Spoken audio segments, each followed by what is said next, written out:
Agaw na naman sa eksena, ngayon online ang isang Instagram story na ibinahagi ng TV host na si Kuya Kim Atienza.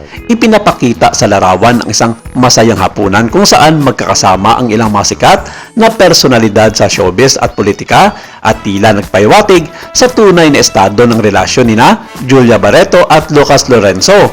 Bukod kay Kuya Kim at sa kanyang asawang si Felicia, tampok din sa tagpo sina Dr. Vicky Bello, Dr. Hayden Ko, mag-asawang Danny Barreto at Sabi Panilio at ang sentro ng usap-usapan ngayon sina Julia Barreto at ang kanyang rumored boyfriend na si Lucas Lorenzo dahil magkatabi ang dalawa sa naturang private dinner kasama ang pamilya at mga malalapit na kaibigan, lalong naging malinaw sa mga netizen na tila mas malalim pa ang kanilang ugnayan sa isa't isa.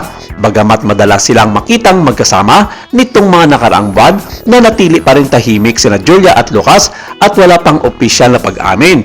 Ngunit ang kanilang mga kilos ay tila nagsasabi ng totoong nararamdaman hindi lamang ng kanilang mga pagkatao kundi maging mga mapanuring mata ng mga netizens.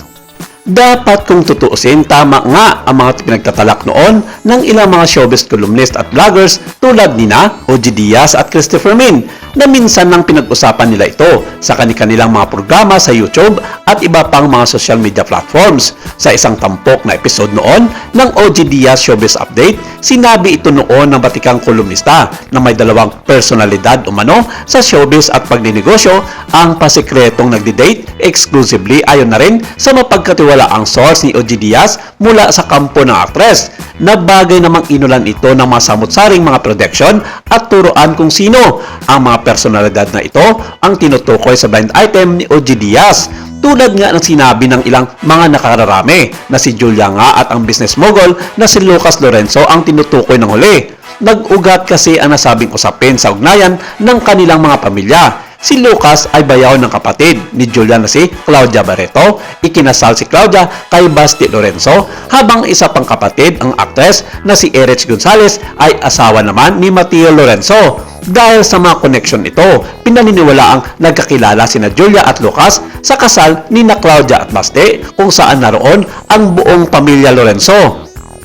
Pero ang lalo pang nagpainit sa naturang issue ay ang naging pambubulgar ni Christopher Min 2 linggo na ang nakakalipas tungkol sa balitang ito, na minsan na rin sinabi ng batikang kolumnista na alam niya ang tungkol kina Lucas at Julia Barreto bago pa man kumalat ng chismis sa mundo ng social media.